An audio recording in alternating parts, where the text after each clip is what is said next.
Hello, everyone. We are back for another episode.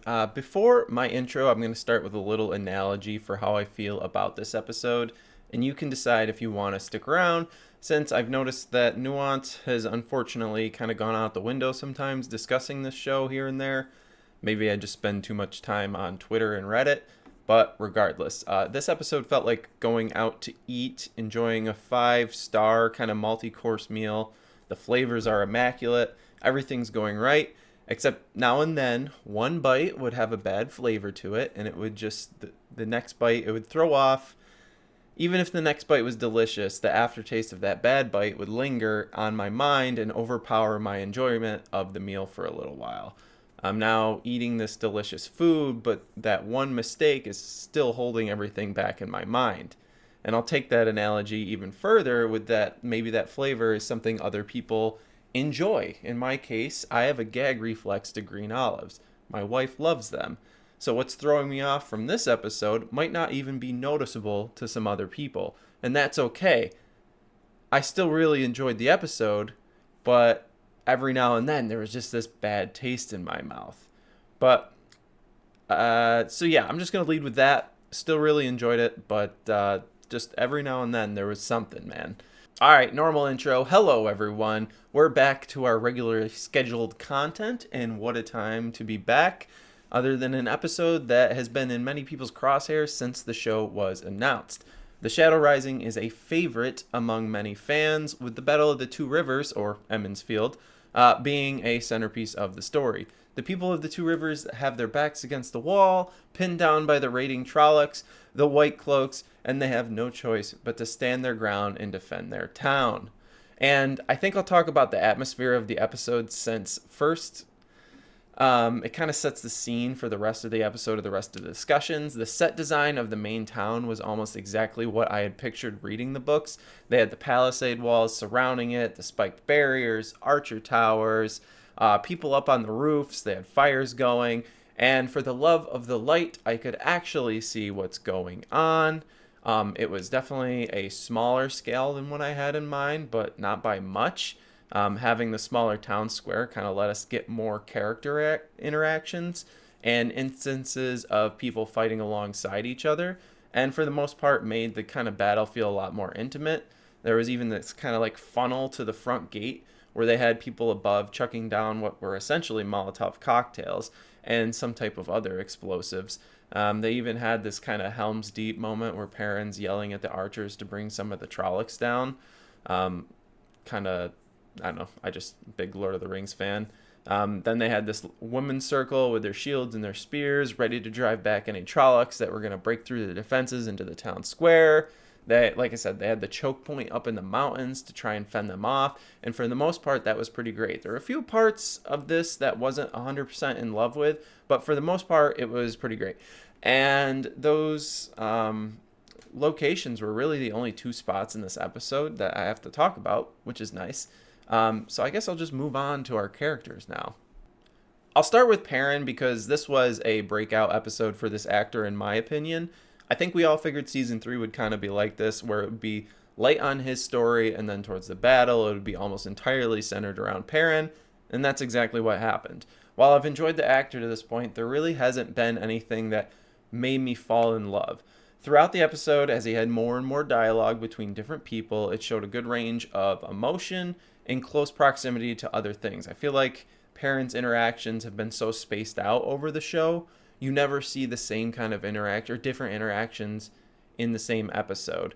So in this one, we see him go from scene to scene to scene, and he has to wear many hats at one time. And I think he wore them all quite well. He supports Aram's mother when he's doubting the way of the leaf. He teaches the two men the blacksmithing skills. He carries himself softly and calmly as they prepare for battle. Then when he's talking to Bornhald, his confidence kind of begins to come out as he pushes back on Dane's declines to help the people of the Two Rivers, because it's what he needs to do for his people. His reaction to seeing Padan Fain and the disgust, I thought that was great. I thought his battle armor was also awesome. Great job on the costume wardrobe department. He definitely looks more confident wearing it. I think maybe it makes him stand up straighter because the actor kind of slouches a bit, but maybe that's part of him playing Perrin because Perrin's this kind of soft, gentle giant guy. Or maybe that's just him. I don't know. But with the suit of armor and that big ass axe, he's an absolute menace. There's a shot of him standing next to Fail before he goes on his little rampage, and he's like twice her size. I do wish the dual wielding scene was just him swinging one of those weapons with two hands. Watching it a second time, the scene is pretty badass, but his swings kind of look inorganic because of the weight and size of how those weapons would work when he's like just going like this. It doesn't really sell like the momentum of those weapons as it should be plowing into people. Also, hopefully that doesn't replace like this berserk charge that Perrin gets later on in the series. I think he uses a hammer in that one. I always loved that scene and the outcome of it, because it was kind of like a climax to an otherwise very boring storyline. The way he leads them in battle and rallies them to the square, though, and the scene selection they chose to show the villagers kind of turning the tide was next to perfect. Fail, Perrin, Dane, the other villagers fighting alongside each other, camera panning, going from different scene to scene. It was great. I also like the introduction of like the whole Lord Golden Eyes thing and the struggle that Perrin is now going to face. Everyone calling him a lord and him wanting to avoid it at all costs. We'll see how that turns out. I like that there's more references to his heightened senses in this episode too. He hears Fael coming up on him at the blacksmith forge. I think you see him smelling the liquor in Dane's flask, and I think they even kind of pause on him maybe seeing through the fog, but they don't really show us like what he's seeing. So I'd love to get some Perrin vision at some point. So at the end of this episode, Perrin submits to the White Cloaks to be taken into custody, and I'm sitting here trying to remember. I think he tries to do that in the books, and then the people of the town kind of override his decision. And I'm wondering how this is going to advance other plots in the story that have to do with Perrin and the White Cloaks kind of going back and forth. Correct me if I'm wrong on that. Not really sold on it. But either way, amazing episode for Perrin. 95 out of 100 just because I'm mad that they let Padan Fain go. I know he needs to live for the story, but maybe they could have had him slip away in the fighting as he realizes they lost. And then the people of the Two Rivers kind of finish off the remaining forces as the sun comes up over the mountains. I don't know. Would have been cool, but regardless, great Perrin episode. Great job, great work. 5 stars, 2 thumbs up. Fael is another character that's grown on me in the show, far more than I ever thought possible. Maybe it's just because she's written in a way of showing how she cares for Perrin came off as abrasive to me. Maybe it's because I was much different headspace when I was reading The Wheel of Time for the first time through. Either way, I found myself rejuvenated by her screen presence. The actress, Isabella Bucchieri, is doing a phenomenal job. The way she tries to make Perrin realize that he is a leader of the people of the Two Rivers, he's the leader they need, and also the one they want, and she's continuously steering him in the direction of reluctantly accepting his role so that when the battle comes, his Taviran nature and inner leader is right there and ready to take over. None of the heroic actions taken by Perrin happen without Fael pushing him along to accept what the wheel has spun out for him. I really think they did an amazing job with this casting because the look that she can give him, there's so much passion in her eyes, which is very on brand for Fael, and the choreography for her fight scenes are also really well done. There's a scene where Perrin's like fighting his way, and this dark friend comes over a barrier, and she like stabs him, dodges a sword, grabs a spear from another guy, stabs him, and it's all in one fluid motion. Extremely well done, and honestly, this was a 10 out of 10 lights out episode for Fael. And now moving on, we have Aram and the Tinkers. So the Tinkers are back in this episode, forced to the village after running from a Trolloc attack. And I don't know if it was the goofiness of watching them calling them Trollocs and the wholesome attitude of the traveling people, but I did get a little emotional when the convoy started rolling into town. Aram's grandfather was killed in the most recent attack. With the information we learned about the Tinkers and their history from episode 4, we know the implications of one of them becoming violent. So when Aram picks up the sword to protect his people at the end, I'm feeling extremely empathetic again towards him. I really like the actor that plays him. I'm looking forward to seeing more of his portrayal. One question I do have is that the Trolloc that followed them through the tunnel, the inn was supposed to be like protected and guarded in the last line of defense, so I'm curious how he got in there. But whatever. Honestly, I got so frustrated. I get so frustrated with the Way of the Leaf. I'm an avid hater of like black and white ideologies. Only the Sith deal in absolutes, which, funny enough, was said by a Jedi that believed that Jedi absolutely could not be in relationships. But anyways, yeah, I hate ideologies with zero nuance and hard rules. I hate it. Anyways, Dane Bornhold, it wouldn't be a season 3 video without me talking how much I love this character in the show. I think Jay Duffy is incredibly charismatic, and thanks to one of you guys, I picked up on the Perrin smelling the liquor in the water pouch this time around. The emotion he brought to the back and forth between him and Perrin was electric. Watching his mind go back and forth as Perrin pled with him for help, while wrestling with his anger for what happened to his father. It was very entertaining. His costuming, once again, is top tier. Whoever made it did a wonderful job. Same for whoever came up with Padan Fanes and was responsible for the level of cleanliness that each of the groups were supposed to kind of be portrayed towards the viewers. I thought that was done extremely well, especially in the preview or the bit last episode where they had like the blood splattered across them. Yeah, great. White cloaks are 10 out of 10 in this show. And then the way they reveal Padan Fain as a dark friend, that was entertaining as a viewer. Perrin's reaction to seeing him, his kind of confusion and disgust with Bornhold for not knowing. And then the way the imposter White Cloaks just started cutting people down. For the most part, Padan Fain was a minor highlight of this episode. He really wasn't on screen that much. I wasn't a fan of the way it ended with him and Perrin letting him go. But I don't know, 90 to 95% passing score with how that worked. And then we have Maxim and Alana. So 2 episodes I was hating on these two, and last episode I enjoyed them, and then this time around I was actually really feeling their character dynamic. The banter back and forth, Maxim joking about dying in the Two Rivers, Maxim training the Two Rivers people and leading the forces, Alana teaching the girls to link with her and making that badass razor hailstorm. That was awesome. And then the way she comforted the 2 girls on what should have been her deathbed because they couldn't heal her. And honestly, great episode for the both of them. I did think Maxim did a good job holding his composure when Alana got hurt. And to be honest, I thought Alana was dead and he was going to do a final charge on the Trollocs. But somehow Alana is okay and they live to fight another day. I'm glad they made up, but I'd rather see more of other characters' reactions to like Padan Fain, double crossing them, or maybe some other things that make the episode flow a little better in place of extending Alana and Maxim making out. I'm totally fine with them doing it, but beyond a first kiss, I really don't give a crap. There's so much other stuff that takes priority to that, in my opinion. But maybe even just extending the scenes of the enemies retreating or having the villagers protest them taking Perrin away. But I guess I understand that they have a TV show to make. They need people that want that stuff to watch, and I am probably in the minority.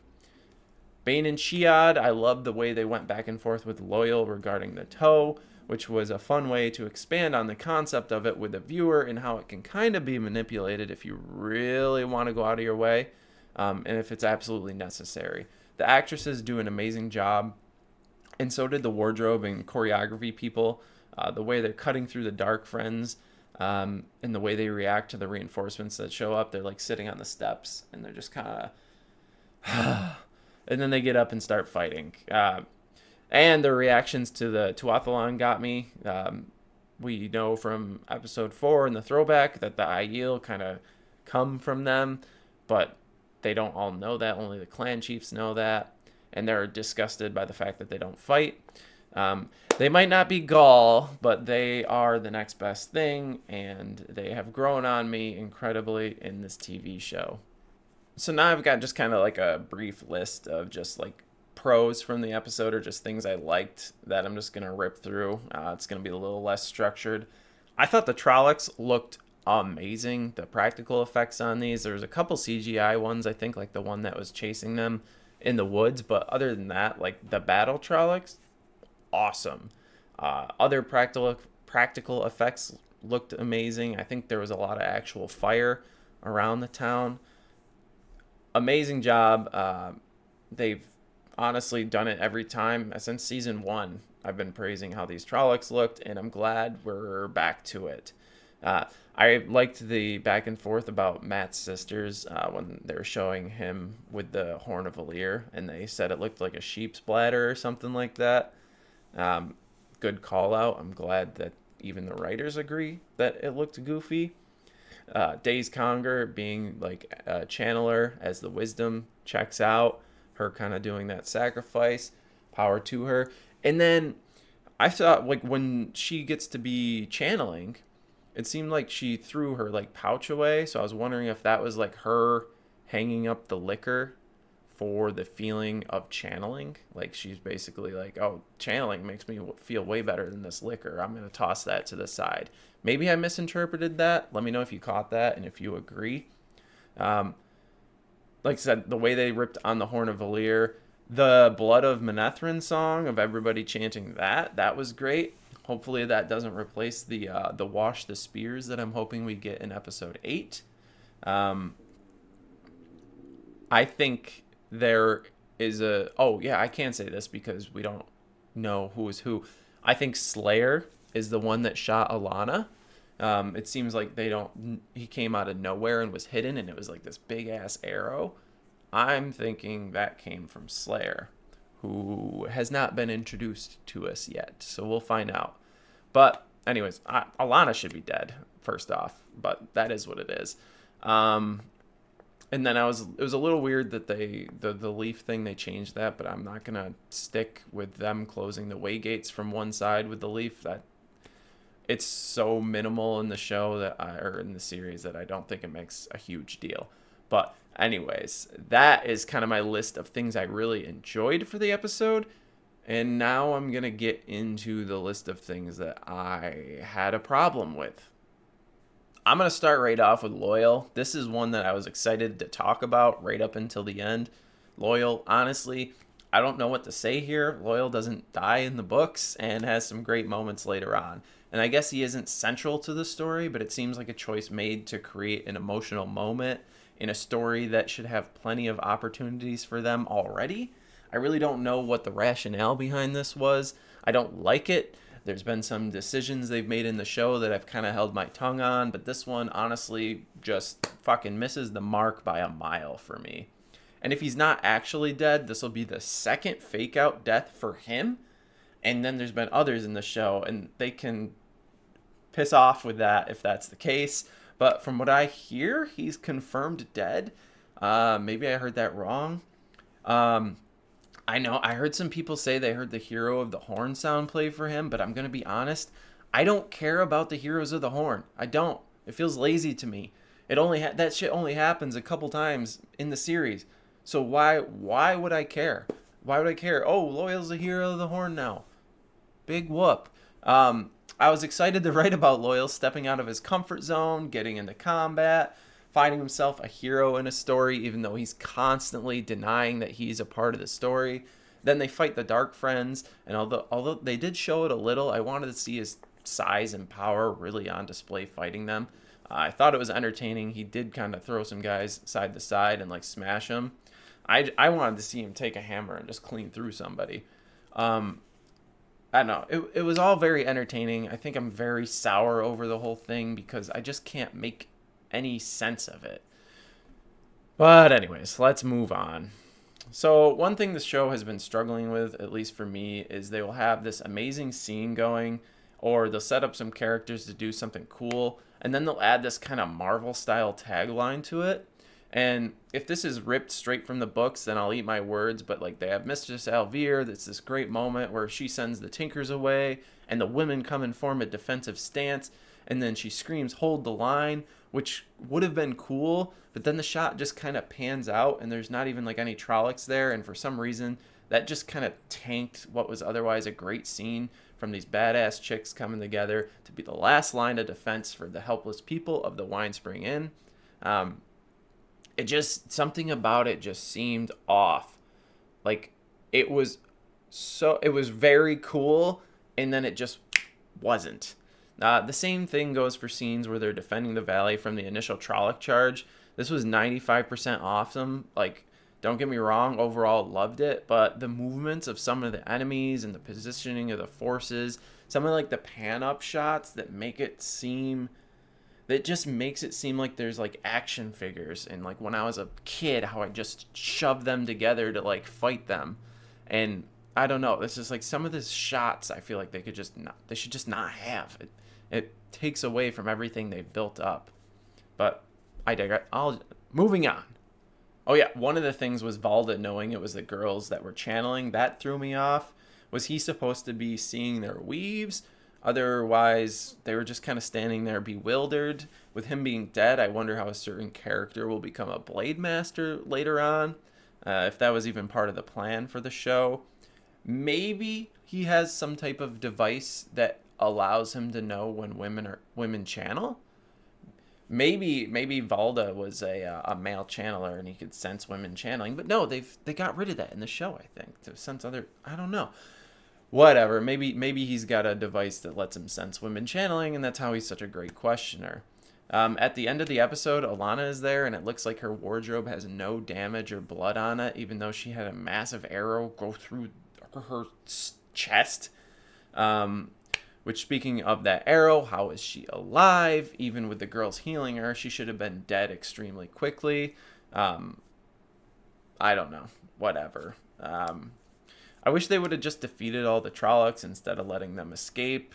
It feels like it's taking a victory away from the people of the Two Rivers.